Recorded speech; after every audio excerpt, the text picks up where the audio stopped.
1059 days since Richard vanished from the barracks there at Fort Bliss in El Paso, Texas. I just want to wish everybody out there a happy Father's Day. We couldn't have gotten here without you. We couldn't have done it without you. And I'm just to all those good fathers. And I'm really missing, this is the, thinking about my dad. Rest in peace. First Father's Day. Yeah, since he passed away. So, and I had a good one, y'all. I had a good one. I've had wonderful men in my life. I've had just awesome men in my life. So, praise God. Praise God. Because I've seen some horrible things during this search for Richard. Horrible things. And the grooming of our young people, and men just up to no good. But we don't want to talk about them. We want to celebrate all of those fathers that took their position as father very seriously. So, happy Father's Day to my wonderful husband.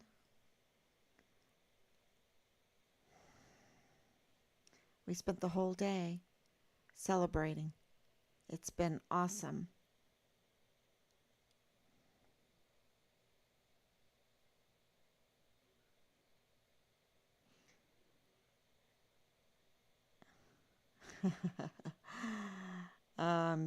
Just making sure that everyone can see. Thank you so much for the comments. Are awesome. We had such a great day. I haven't really looked at this, so make sure I'm on. There we are.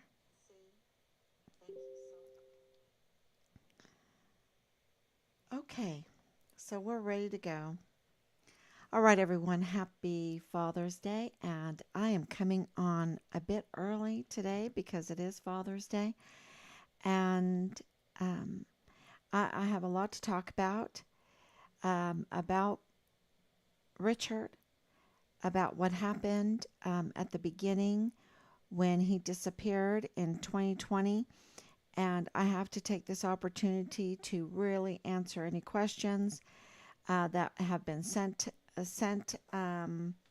to me, and also so you can send messages, a text message to 941-677-0060. If you have any questions, I'll be glad to answer them. And I thank all those who have sent me questions, because we are the lead. We've been made the lead investigators in the disappearance of our son.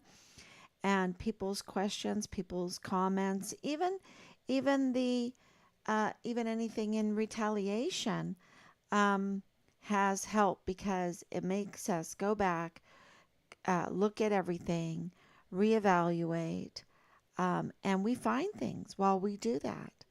So, and of course, all this time we have been documenting. That's why at the beginning of this, when we were made the prime investigators of Richard's case, I said, okay, I'm going to write a book, because we have to document.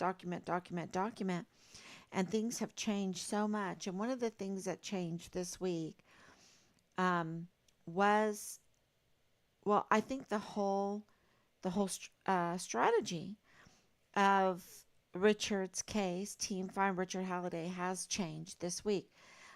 Like it did a few weeks ago when we when we entered in the big leagues, and I talked about that. I haven't talked about that enough, but I want everyone to understand we are in the big leagues. Okay, we're in the big leagues, and that's why you'll see some responses that are not so kind to us, because in the big leagues, the world, The lesson for today, and I have it right here, that we had in church on Trinity 2. We are in Trinity 2. But the lesson was that the world hates us. Okay? That the world hates us. As Christians, the world hates us. We can be really nice. We can do everything right. We can be whistleblowers to save children from child sex trafficking, from being sexually assaulted in little Lonnie's bedroom, master bedroom. We could try to stop that. We could try to report that. We don't have to report it because she reported it. She reported that in her CID confession that she had notarized, and that we can try to um, uh, say, look, it's not right when you're an active duty soldier and you're in the middle of incest, right? You're clouded. Your whole thinking is clouded, especially if you're living in a home that is plagued with child pornography, which is illegal. How can you be entrusted to do your duty in uniform, right? With all the privileges and be a leader over our volunteer sons and daughters when you're engaged in incest in your home with child pornography and a 7-year-old is being sexually assaulted by multiple members of the household in Leilani Hart's master bedroom. How does that happen, right? Um, we can we can we can report those things, that those things have been reported and confessed to. We can report that we have a FBI man named Nadal Bayim, who's a father-in-law of Lieutenant Colonel Bradford Bugado, and Bradford Bugado is a lieutenant colonel that Nadal Bayim told us. He heard it from, there's two sources here. First, he said he was with the FBI, so he's FBI man. So FBI man says the FBI was looking for Richard's remains there in Juarez, Mexico, and found him. He's dead. His remains were found. We called the State Department there in Juarez, Mexico, and they confirmed that the FBI was looking for Richard's remains in Juarez, Mexico. And then there is another source, and that is Lieutenant Colonel Bradford Bugado in the G3. This is the heartbeat. These are the wedding planners. These are the operations. This is where everything is put together. This is the, nothing happens in the military without operations, without an op ord, okay? Without orders. This is where the orders happen. This is the heartbeat of 32nd ADCOM. This is Richard's command. And Lieutenant Colonel Bugado, who has a top secret clearance, works in there, okay? Works in the G3. And his father-in-law is saying that Richard's remains were found in Juarez. He's with the FBI. He tells us, Lieutenant Colonel told him. So I guess that's a double. And then we have a triple that we talked to the special agent in Juarez, Mexico at the State Department that said, yes, the FBI were looking for Richard's remains in Juarez, Mexico. So, we can say all this. We can say that nothing happened when Richard went missing. Okay, nothing happened. The protocols were not followed.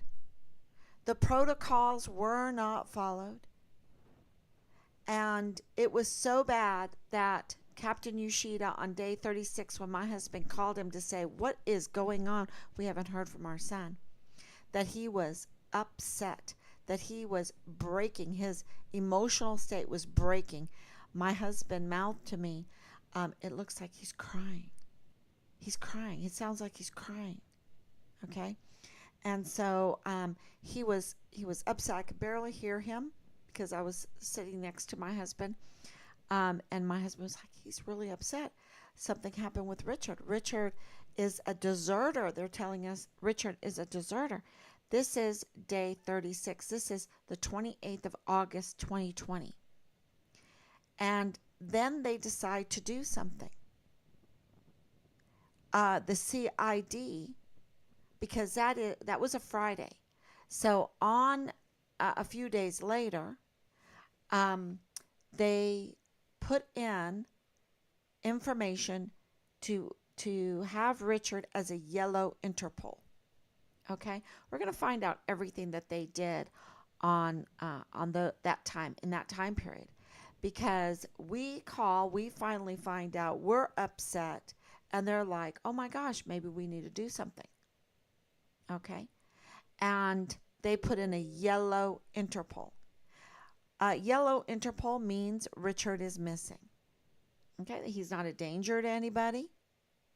He's not armed and dangerous. Matter of fact, we're getting information that it was died while missing. Died while missing. That was weird. And yet no response. No response from the military if that's true. Was Richard designated died while missing for this yellow Interpol? I think that's very important information, because during that exact time, the CID also used their connections to send a fugitive apprehension assault team.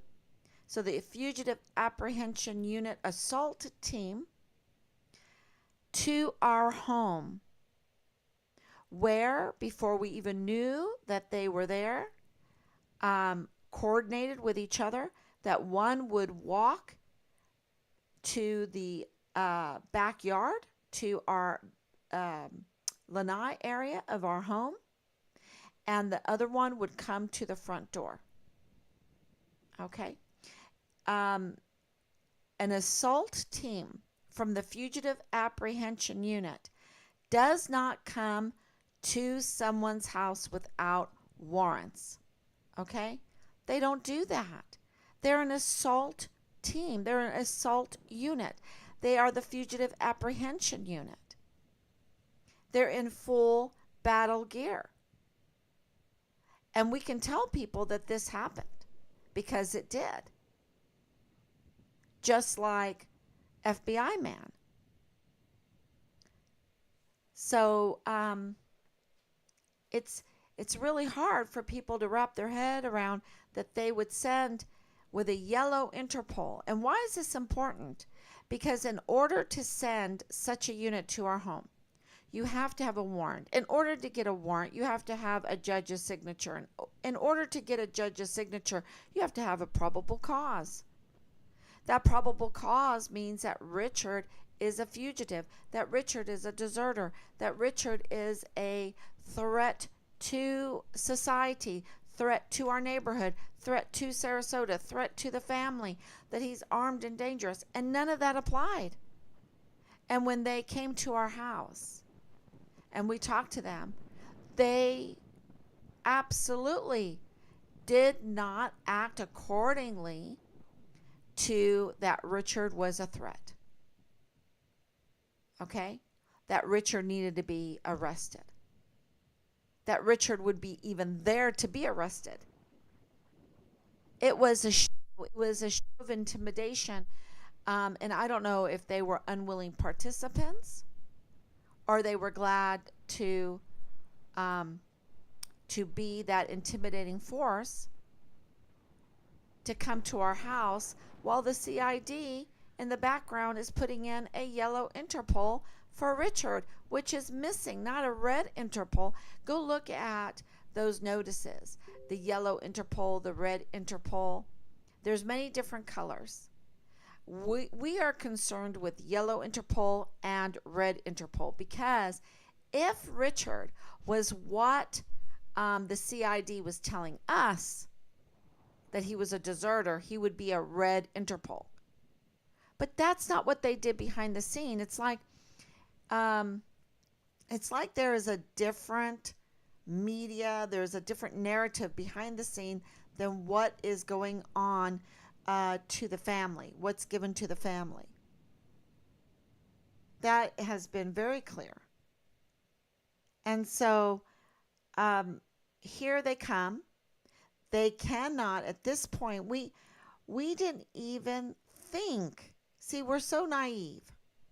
And we are, because we trust, because we have been limited in the information that has been given to us. Okay? I think COVID, the whole COVID scam, helped us understand that so much information was being withheld from us. That would help us. That would be good information. Absolutely. And so I think that gave us an epiphany to ask ourselves if they're lying to us about our own health and the dangers to our health. If they're lying about that and call themselves benevolent, which they're not, they're committing crimes against humanity, then are they lying to us about Richard behind the scenes? Right? They pull a charm school tactic in front of us, but behind the scenes, it's a whole different narrative.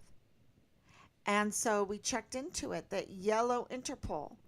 I was not familiar with Interpol. I mean, I heard it in movies and stuff, but I wasn't so familiar. We're not familiar with law enforcement. We've never been in trouble with law enforcement. We've never been in cases. So this was all very new, and they take advantage of that. And then, the beginning of September, this is Hell Week. I called it Hell Week. I've been calling it Hell Week ever since it happened. And we were desperate. And we were just, the emotions, I can't even tell you. The emotions were absolutely heartbreaking because of all the people that we were having to call to search for Richard, to get information. And also, so many, like the El Paso Police Department, like the Sheriff's Department, the Sheriff's Department that came with the Fugitive Apprehension Unit, right? They said they couldn't help us because Richard was not in their jurisdiction. Yet, a Fugitive Apprehension Unit, an assault team came to our house. And they didn't have a warrant. Well, they can't produce a warrant. They cannot produce a warrant. We finally said, hey, did you have a warrant? We put in a request. They can't produce a warrant. We wanted to know. I called when this epiphany went off. I called the deputy because we had his number at like 10 o'clock at night. And I said, what kind of warrant did you have? Oh, I had an email. What do you mean? Y'all, they cannot produce a warrant to give to us. And, so all this other died while missing gets stronger and stronger as a possibility, right? It gets stronger and stronger as a possibility because if the autopsies are fake, if the reports of Red Rio Range, Richard's partial remains being found there, if Lieutenant General Sean Bernabe went at Christmas time looking for Richard's remains at training area 244, which is the Afghanistan MOPH village there on Fort Bliss, if he went there and he didn't find remains, but did you know that Lieutenant General Sean Bernabe is looking for Richard's remains? This is during Christmas, right? During Christmas. If he didn't find remains there, we're being told he did. we're we've been given an autopsy number for that. Now we asked this week because our rights now this case has taken on um, a dual investigation, because now we're investigating in our own civil rights being broken. So we need Richard's files for this probable cause. If he's dead, they don't have probable cause. If he is a yellow Interpol and they've never even thought he was a danger, my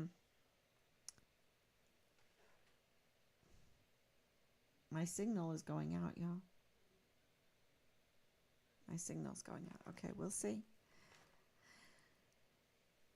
But if Richard is no danger to anyone, and on the TikTok video that I put up, I thought that was very interesting too, because one person said, look, you would just send out a couple Marines or, Army MPs to go pick him up. You wouldn't send an assault unit out, an assault team out. That was clearly, and I need to screenshot that. I think that is really important. You wouldn't send an assault team out to pick up Richard. No. That was so over the top. And especially 40 days after he goes missing, right? I mean, okay, so what happened? This is so bad. And if it's not so bad, then why haven't they come out with the PAO, which is the public affairs officer, to let us know that it's not so bad? Why haven't they sent us paperwork signed to let us know what happened if it's not so bad? But see, they haven't done that because it's really bad, y'all. I think it's worse than what we even think. And they've been covering it up, and they would go to the extent of the ridiculous to send the assault team out to our home without a warrant, without probable cause, without a warrant, without probable cause. Yet, we've been told that at, let's see, January 2022, there were 15 warrants in Richard's case. So if they weren't for a search warrant for our home, if they weren't for an arrest warrant for Richard, what were those 15? So if there was no probable cause, if there was no reason to be there, and if that's overreach, and Richard was dead, then they really, really, really violated our rights. And we cooperated with them fully. We didn't stand in. But it doesn't change what happened, and that it wasn't right. And they violated our rights, our civil rights, and took advantage of a family in need, of a family that they are sworn to serve. They're sworn to serve. And that they would do this.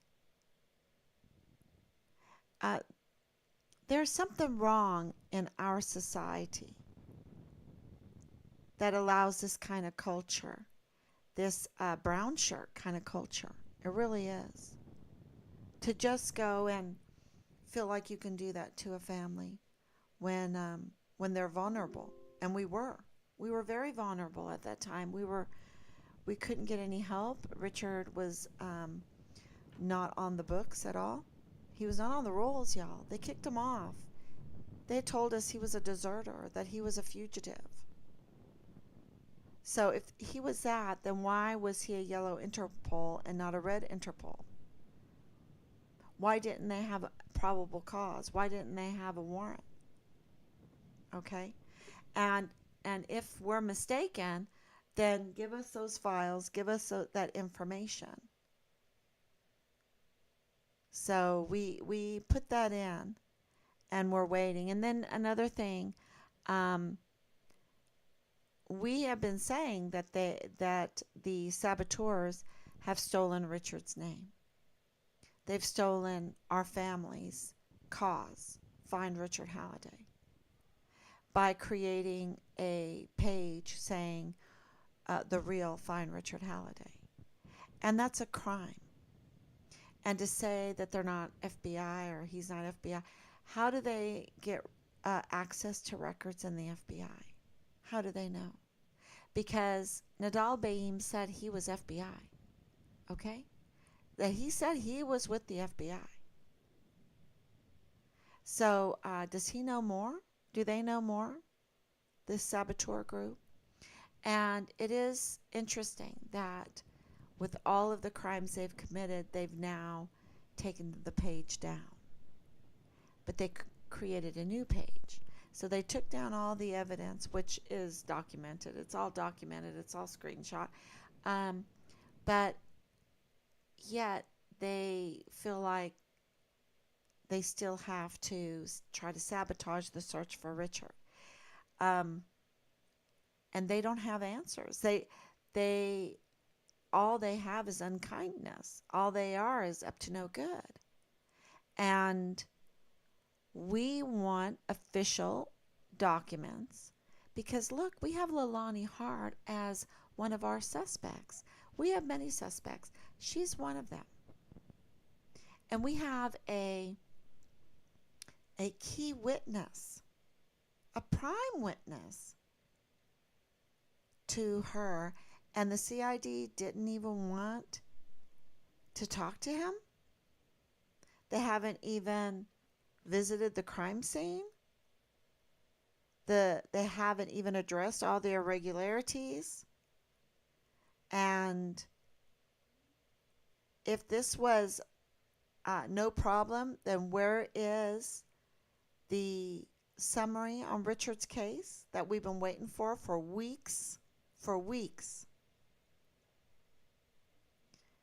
So, and if this is no big deal, then why did Major General Eisenhower call a meeting that lasted over 2.5 hours on a Friday afternoon when we have put in these requests? Was Richard a topic of that meeting, in that meeting? What's going on in the, is Major General Eisenhower going to follow the orders of General McConville, who committed crimes against humanity? I mean, the Nuremberg trials made it clear that following orders is not an excuse. So if you're following an order of a general that committed crimes against humanity, just for the tip of the iceberg, okay, he's really up to no good, y'all.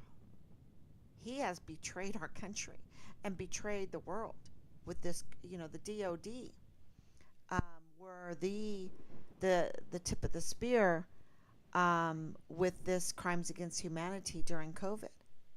They funded it. They funded CVS. They funded, well, that's where that money came from. It's not free. We had to pay for it. We had to pay for our own destruction. Okay, we're not totally destroyed, but it hurt us economically and psychologically. I mean, you have some, just think about the children in school. Just think of, so many examples. And yet, there are some that do not, you can tell them all of this, right? And they can't see it. They can't understand it. They're in a bubble. And it's like God doesn't, there's some kind of metaphysical force that does not allow them to see the truth. And the truth is that General McConville committed crimes against humanity. And so pray that Major General Eisenhower really, really evaluates any order that comes from McConville before he acts on it. Really pray. And I don't know who Major General Eisenhower is. I don't know if he committed crime. You know, he's just a flag officer. But these 44 four-star generals and admirals, the admirals are the ones that led this emergency intake center where tens of thousands of children are missing, unaccounted for. They are unaccounted for. What happened to them? And this is from a $1 trillion funded military. Okay? It's not like they don't get trust, they don't get resources, they don't get privileges, they don't get whatever they need to do their duty, that they're just working on some bubble gum and tape and a rubber band. That is not the case at all. We give them everything. We give them everything. And they lead an emergency intake center that has tens of thousands of children unaccounted for, right there on the border, right there on Fort Bliss in El Paso, Texas. That's very concerning. And Major General Eisenhower thinks that, well, I don't know. I don't know what he thinks. I don't want to think for him. But I'm just saying, I hope that he really discerns, really thinks things through before he follows any orders of these 44 four-star generals that are up to no good, crimes against humanity, just as the tip of the iceberg. There's so much more. I mean, it goes down to the depths where there is gnashing of teeth and crying, and yeah, it's bad. And the Nuremberg trial, the Nuremberg report absolutely declares that following orders is no excuse for your criminal deeds. You've got to have a moral backbone. You've got to do what's right. This is one nation under God, not McConville, not Mealy, not Biden, not Trump. This is one nation under God. And you swear to God to do your duty. And that's very clear that they have betrayed their duty. They have betrayed their sworn oath to God. Yeah, absolutely. And does Major General Eisenhower want to join in on that? Has he already joined in on that? Because I know that it seems that the media has joined in on that, because where is El Paso Matters?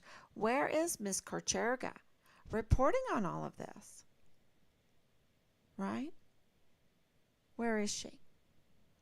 I'll put up some more information about El Paso Matters, because they count themselves as neutral, and they're not. They're political attack dogs. Clearly, they are political attack dogs. I talked to Ms. Korcherga. Absolutely all signs of political attack dog. Okay. So that's fine. She can be that. She can be that, but not with the privilege of being tax exempt. Okay? That's against the law. So we need to report that and make sure that they're not tax exempt. That's El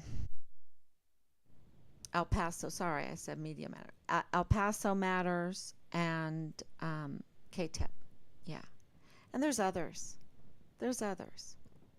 But with them, that's where it was very concerning relationship. KTIP and El Paso Matters. So, sorry I said Media Matters, but it's El Paso Matters. Let me see if I wanted to explain that on day 3 that Richard went missing. So that would be day 26, the 26th of July. Okay, so the 26th of July, there should have been all kinds of action with other agencies. I'm talking about the Customs and Border Protectors. I'm talking about the El Paso Police Department. I'm talking about U.S. Marshals or the Texas Rangers or ATF or who was all there, the 15 plus agencies. And there should have been a reach out, a reporting to them about a missing soldier. So whatever Jay Pollan said, we don't really look for AWOL soldiers or missing soldiers, is absolutely false. There have been protocols for years and years, for decades, that they absolutely must follow. And to not get in touch with family to say, hey, have you seen Richard? He hasn't showed up, is absolutely appalling.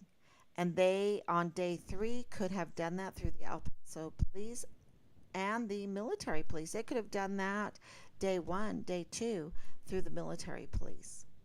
Hey, I just want to let you know your son's missing. But somebody called off the search because everything was called off. The protocols were not followed at all. At all. So that means they called off the search. The protocols weren't even followed halfway or attempted to be followed or whatever. No. It was called off. Nothing was done until Rob called. That's very, very important to understand. So, why would they call off the search for Richard? And the only person that would do that would give that okay, is Major General Clem Coward. Okay, Major General Clem Coward. We need to find out if Major General Clem Coward called off the search for Richard Halliday. Probably around day 3, at the latest day 4, because nothing happened. And on day 3 and 4, lots should happen. Lots should happen. And it didn't. Why is it that Rob calls Yoshida, he's crying, he's upset, and the next work day they are sending the fugitive apprehension unit and assault team to our house without a warrant, no probable cause, and they are putting in a yellow Interpol notice. A yellow Interpol notice. And we have been told died while missing. Died while missing. So if it's, that's a big deal, y'all. That's a very big deal. And if it's not a big deal, why haven't they responded to our requests? What's going on there in Quantico? Where is the summary of Richard's case? That should explain everything with a signature, with a watermark. You know, that would make things somewhat believable, right? It's kind of like Leilani Hart's confession. She had it notarized. She had it notarized that her family was engaged in sexually assaulting a 7-year-old while in her home, while that child was in her master bedroom by multiple members of the family, and that Dallas Hart as a first lieutenant, as a platoon leader, right there at Fort Bliss, was engaged in an incestuous relationship, and more, and more, and that he was connected with child pornography.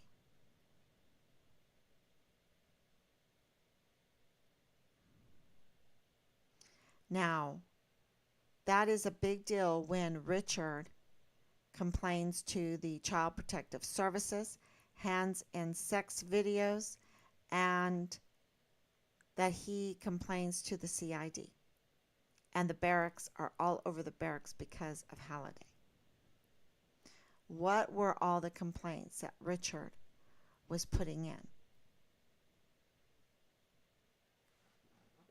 And we've had the FOIAs, we've asked the questions, and why is it that the CID failed to tell us that Richard was a whistleblower? Why? Why did we have to find that out ourselves? And that Tavita Nusa was leaking Richard's file, and that, this is the information that we have, that Tavita Nusa was assigned to Richard because of his whistleblowing, that he was Richard's victim's advocate. Now that's very big information, and if it's not big, then where is the denial? Where is the denial for that? Where is the summary of Richard's case from Senior Special Agent Veltri, who was commissioned, who was given a mandate by Representative Nora Torres to investigate in these very violent, serious crimes in the military?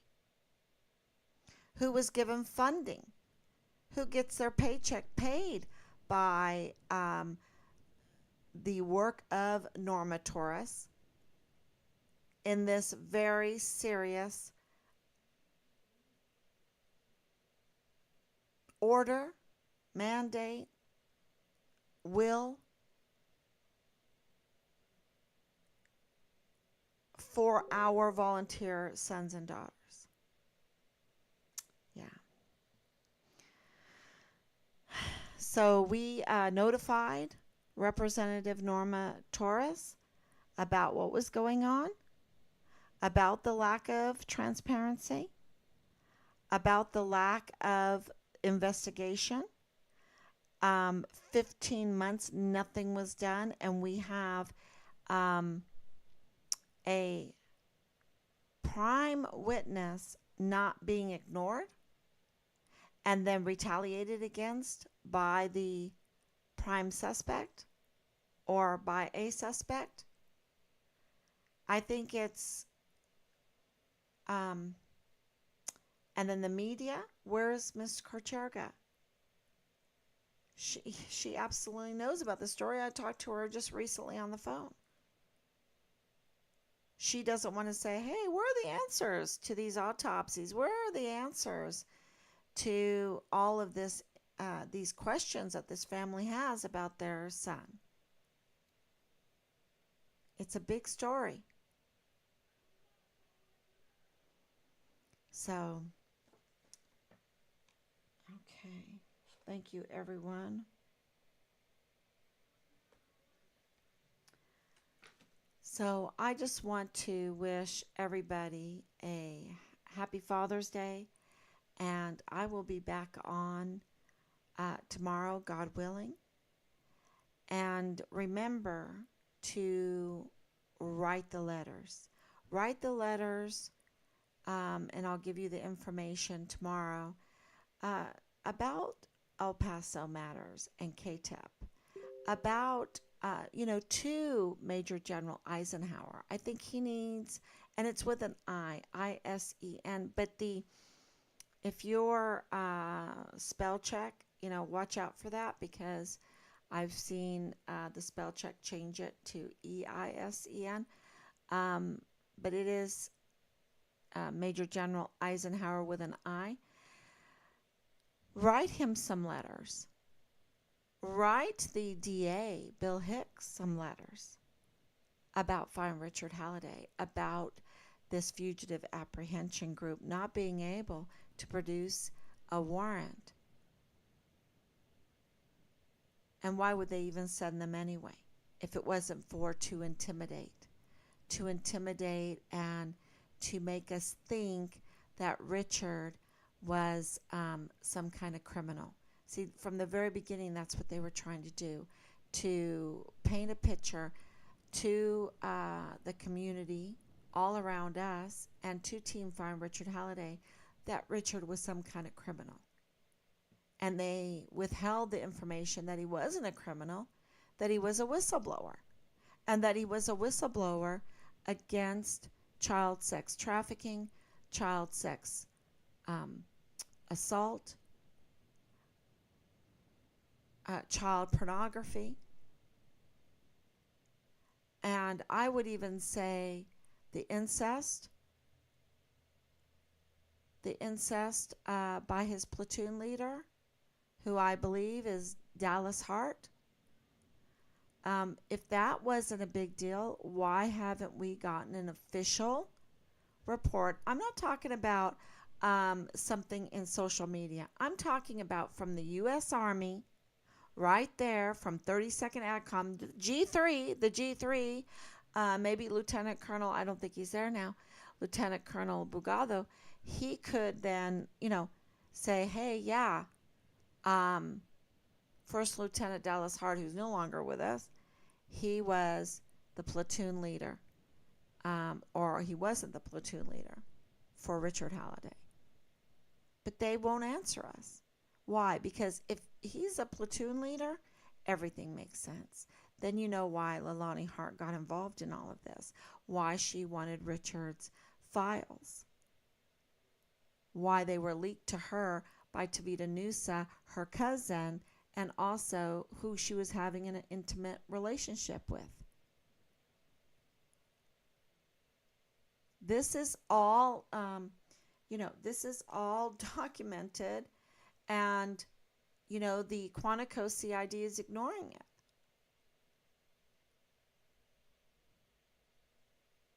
And I think FBI man reporting that the FBI found Richard's remains in Juarez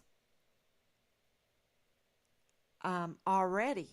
This is in July, August, September of 2020.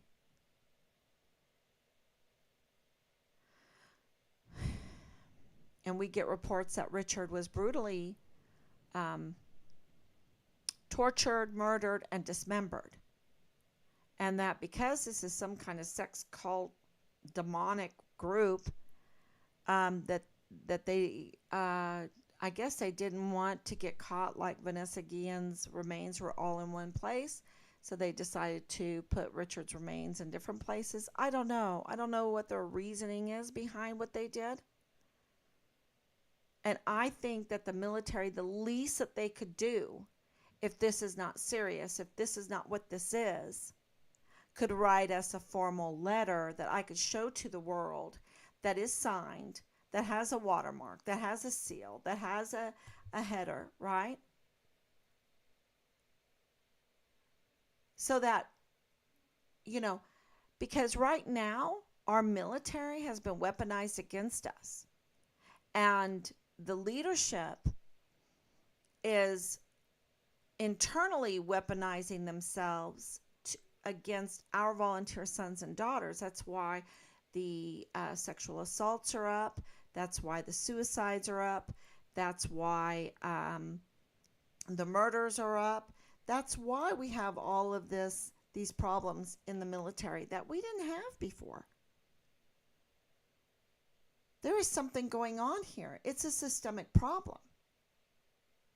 And if it's not, why can't they send a document and sign it? Mealy, why can't Mealy sign it before he retires? Why can't McConville? These are all major criminals, and they're going to go out into our civilian world, into the defense contracting world, and then their job is going to be the war machine to send more of our sons and daughters to war so that they can profit. They're up to no good. And peace is possible, y'all. Peace is absolutely possible. But they don't want peace because peace is not profitable in the business that they're in. This is about a business plan, in my opinion. And they're using our soldiers as fodder. Now, maybe some people want that. That's what I'm saying. There's some kind of metaphysical power that doesn't allow people to want peace, to want reality. They want to stay in that matrix, right? They don't want to see if they can do something else besides be a warrior. A warrior in a different way.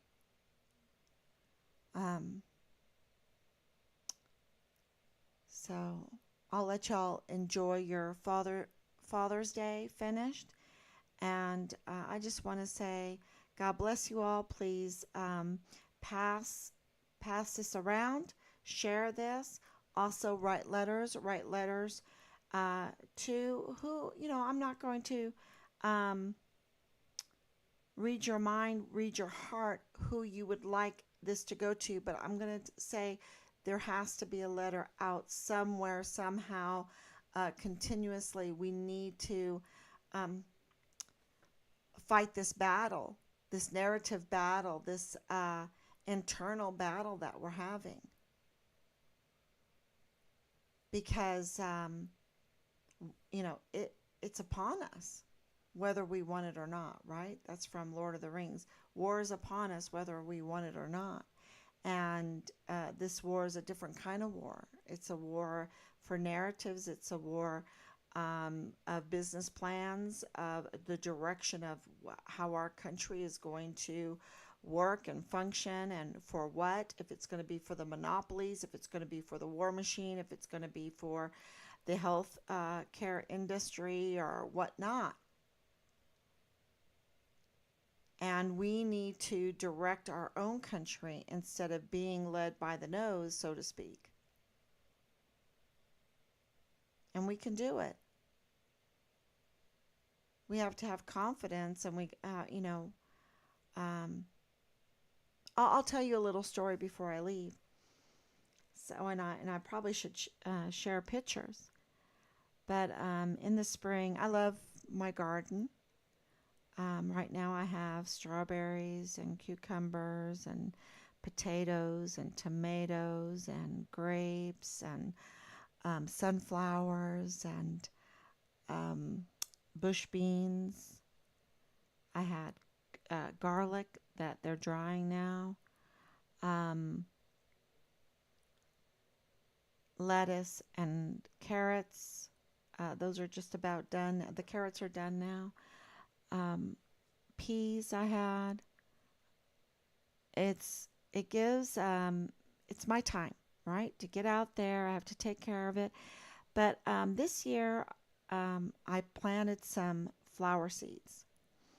And I wanted to plant some rows of flowers around my garden. And, things were really crazy. Just with other family things going on and needs, and of course with Richard. And I planted them. Well, at one point, the pan that I planted the seeds in got turned over, and all of the little seedlings, just in a pile of dirt, the soil. And I had to kind of scoop it up and put it back in the little pan. And then I went and got like Dixie cups, and I filled it with dirt, and I put my little seedlings, these little teeny plants, in these Dixie cups. And I thought, okay, I'm gonna try this, and I'll water it a little bit. And I grumbled. I did grumble. And they grew, and the soil mixture that I put in the Dixie cups it wasn't the greatest. And so, I was grumbling, okay, I really just need to plant these in the ground. I'll just plant them in the ground, right? I don't want to throw them away. I'm going to try this. And I did it grumbling. I have to say, in my mind, not so much outwardly, but in my mind I was grumbling. And so I took them where I wanted to plant them, and with my little shovel, and I planted them in the ground. And now, and I watered them and I took care of them. It's kind of like the little red hen, right? But she did it with whistling and I didn't. I did it with a little bit of grumbling. And you should see my flowers. They are so beautiful. They are about shoulder high, some of them, waist high, most of them, full of beautiful flowers, um, dahlias, marigolds, all kinds, all kinds. And they are so beautiful. And I was just thinking to myself, see, even when we do the right thing, because I did the right thing, I saved them, took care of them, and I planted them, but I did it grumbling. Okay, I'm gonna, you know, um, but look how God blessed our family. Little Sammy told his mother, our daughter, Allison goes, Mom, Sammy told me, Mom, we need to plant more flowers. Gigi's garden has all these flowers and they are so beautiful. They're so beautiful. So even my 4-year-old grandson um, enjoys what the gift of God, these beautiful flowers that I did grumbling. And the point that I'm trying to make is God has such great things in store for us, and we can't even comprehend it. We can't even comprehend it when we want to do something um, we know is right. We do because we can't see the blessings that God has in store for us. And this is what I say to these people that are uncomfortable participants in the war machine, in the crooked healthcare industry, in the crooked banking industry, and not what all kinds of stuff, right? All kinds of stuff. What I really want to say is, look, do the right thing, because what God has in store for us is so much better. Is so we can't even imagine it. We can't even imagine His glory and the glory that He wants to give us and the gifts that He wants to give us. And right now, what we have are children being groomed into sex cults. We have them as adults performing all kinds of porn movies and child porn. Any kind of porn is child sex trafficking. I hope everyone understands that. And we have such depression because people don't even know their identity. They don't even know their identity. And so they're in depression. And then they commit suicide or try to commit suicide. Um, we have so many that are on illegal drugs or even legal drugs that are skewing every decision that they make, um, harming the relationships that they have.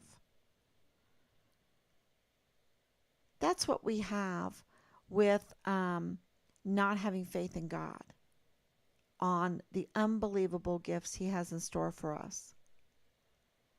And I think I wanted to tell that story because that's what I've been thinking about all week are my beautiful flowers. And, if God is going to do this just for some flowers in the field, flowers in my garden, just think what He really has intended for us. Flowers fade away.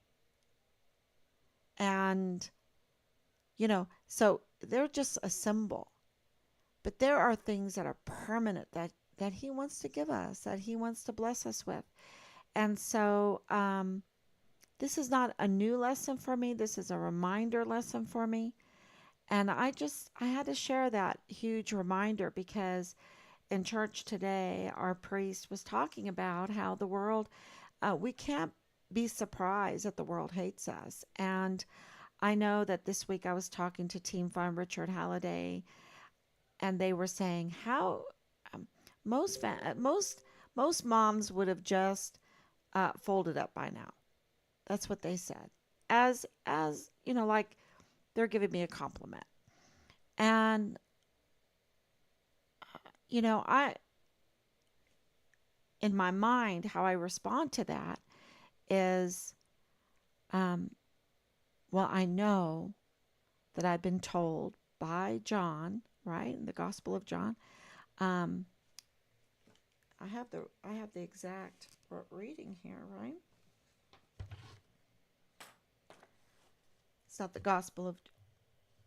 Let me see. 1 John 3:13-24. Marvel not, my brethren, if the world hate you. We know that we have passed from death into life, because we love the brethren. He that loveth not his brother abideth in death. Whosoever hateth his brother is a murderer, and ye know that no murderer hath eternal life abiding in him. Hereby perceive we the love of God, because he laid down his life for us, and we ought to lay down our lives for the brethren.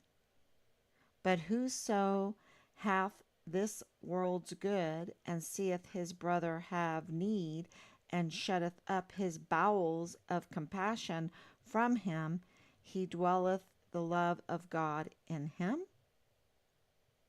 How dwelleth the love of God in him? My little children, let us not love in word, neither in tongue, but in deed and in truth. And so that was a great lesson today, because the world hates us, and we can't just think, oh, really? They hate us? And trying to find truth in Richard's case, I knew that because God warned us that there would be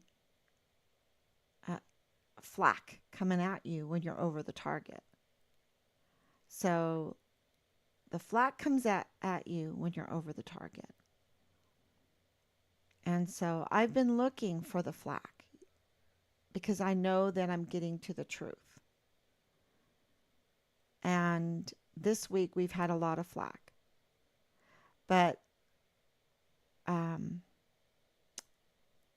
we got to keep searching. Keep searching. Yeah, keep praying for that. So thank you so much, everyone. I hope that makes sense. Sometimes talk in riddles, because I have to be so careful because of the retaliation. But just know this: we're working behind the scenes, and we're going to get flack when we're over the truth, when we're getting close to finding what happened to Richard. Okay, everyone. Thank you so much. God bless you. And I will be back tomorrow, God willing. Bye-bye.